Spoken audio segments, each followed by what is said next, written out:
उपस्थित थिबा वरेण्य अतिथिगण मंच तले उपस्थित थिबा समस्त गुरुजन मानक मोर नमस्कार एवं लघुजन मानक मोर श्रद्धा शुभेच्छा एवं शुभकामना। एठी एकत्रित होइथिबा विभिन्न प्रतियोगी टीम एवं विशेष भाव में एक स्वतंत्र मैच रे भाग नहीं महिला दल एवं सर्वप्रथमे मु शुभेच्छा देवी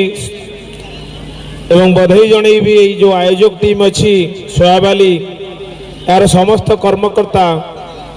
यही क्लब प्रेसिडेंट ठारू आरंभ करी भाष्यकार वॉलंटियर्स एवं समस्त क्लब सदस्य माने जो मैंने एभली एक ग्रैंड इवेंट आयोजन करिसेंती एते वर्णाढ्यपूर्ण परिवेश भितर एक सुंदर प्रतियोगितामूलक मैच आम मान तथा अंचल लोक मान मनोरंजन धर्मी एत सुंदर मैच परिवेष्टित कर अंतर गभीरतम प्रदेश अशेष अशेष शुभेच्छा और शुभकामना। मो मनरे टिके फुटबॉल प्रति खेद अच्छी जमती कि मो बाम पटे बसी अतीत महोदय कहले जे फुटबॉल होउची विश्वर सबुठारु लोकप्रिय खेल ए कथार कौन भूल नहीं कारण सारा विश्व में जदि देखा जाए ये फुटबॉल होउची एभली एक क्रीड़ा जो कि सबुठु अधिक लोकप्रियता रही जहाँ प्रमाणित करिछि इडेन गार्डन स्टेडियम मेसींकर आगमन में भांगी जीवार मात्र दुख एवं परितापर विषय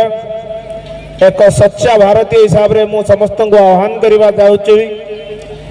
जे मेसी भली से भली बहुत गुड़ाए प्रतियोगी आम मान भितर लुकायित अवस्था रोचंती जे मानकु प्रोत्साहन मिले से एक मेसी तांको ठारू अधिक चित्ताकर्षक खेल प्रदर्शन करें एवं सारा विश्व में निजर ना को भारत ना को गौरवान्वित करें। आम देशर लोक संख्या 145 कोटी ऊर्ध्व किंतु फुटबॉल में जदि आम इंडिया रैंक देखा जाए 154 रु 145 भीतर रही एक दुख और परितापर विषय। आमे समस्ते क्रिकेट को लेकिन जिते बार नगाऊे मात्र क्रिकेट को ओलंपिक भली खेल में सामिल करा जाई नहीं जहाँ फुटबॉल ले आमे माने अचीव करि परिबा ता क्रिकेट रे अचीव करि परिबा नहीं। मो एटी सरपंच महोदय बसिचंती तांका सहित कम्युनिकेशन करूतली जे आमे जो कोस्टल अंचल रो आसीचु से कोस्टल ले फुटबॉल देखिबा पई मिलेनी किंतु मोर सौभाग्य मो दुईटी जनजाति बहुल जिले में कार्य करिछि। प्रथम तो मयूरभंज और द्वितीयटी होउछि केन्दुझर जोटी माटीर सुगंध लोक मान भितर आत्मीयता निरीहता एवं अज्ञानता देखा जाए एभली जो आज आपण माने आमको आमंत्रण करिसेंती स्वागत करिसेंती या बहुत कम देखिबा पई मिले अन्य जगार आमर ओडिशार राजधानी में कार्य करिछि एभली प्रकार अटैचमेंट एभली भावर सुगंध एभली भावर विश्वास एभली आत्मीयता कोठी भी मते देखिबा पई मिलिनी। मो हृदय पूरी उठिला आपण मानकर भल पाइबा देखी आपण मानकर एभली भल पाइबा सबले आम पई एक प्रेरणार उत्स होई रहिबो। जेतबेले मु बारिपदारे टाउन आइसिथिली लोक माने मो कार्य खुशी होई मते फूलमाळ पन्नई कांधरे बसई शहर परिक्रमा करैथिले ता परे परे मु सबले चेष्टा करे बली जनजाति बहुल अंचल में काम करिवार एक सुजोग मिलू जो आपण मान भली मो निज गाँव फिलिंग आसू मो निज गाँव लोक मान भली फिलिंग आसू एवं मु आपण मान जदि किछि करि परिबी ताले निजको धन्य मन करिबी। मु समस्त को आह्वान करुछि आम देशर लोक संख्या जे भली भाव में अधिक अच्छी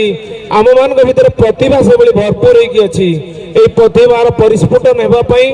प्रॉपर माध्यम दरकार। यही खेलर जो आयोजक अच्छा बबलू बाबू तांको धन्यवाद दूची एवं यही तांकर माध्यम यही मंचर मुझे आह्वान करुच्ची जो मैंने संबल अच्छी जो मान पाखे से माने प्रतिभा मान को टिके प्रेरणा दिंतु से आर्थिक स्वच्छलता आड़ को गति करांतु आर्थिक सहायता प्रदान करंतु जो भाव में से निश्चित आग को भल खेलिबे। मु बालेश्वर जिले में चाकरी कला बेले सेठी देखी गोटे गाँव अच्छी जो बिना चाकरिया लोक आपण पाइबे नहीं सेठी गोटे विशेषता कौन थिला एभली भाव में सेठी वॉलीबॉल खेलते हुए गोटे साइड पुओ मैंने खेलती गोटे साइड झील मैंने खेलती से गाँव में प्राय समस्त नेशनल वॉलीबॉल प्लेयर रेफरी हिसाब से अच्छा से विभिन्न सेक्टर रे नालको हो कि कौन कंपानी पुलिस रेलवे सबुत स्पोर्ट्स कोटार चाकरी पाई तो आपण मान को सूचई देवाई चाहे आपण मैंने जदि चेष्टा करेंगे ये झील मान भर जो प्रतिभा लुकायित होगी आग को आसीपर खेल प्रदर्शन करेंगे एमाने समाज मुख्य स्रोत सामिल हो पारे समस्त को मु अनेक शुभेच्छा देउछि मैडम को गोटे वक्तव्य मत बहुत खुशी लगिला खेल हार जीत अच्छी खेलुआ मनोभाव रखी खेलवा उचित अच्छी ए गोटे स्पोर्ट्समैन स्पिरिट सब रहा दरकार हारिबा जितिबा तो गोटे क्षणस्थायी जिनस आज आपण हारी काली मैच रे जितिबे आज जीति काली कोटे हारी जाई पारंती। Hey there. Subscribe to my channel and also press this bell icon.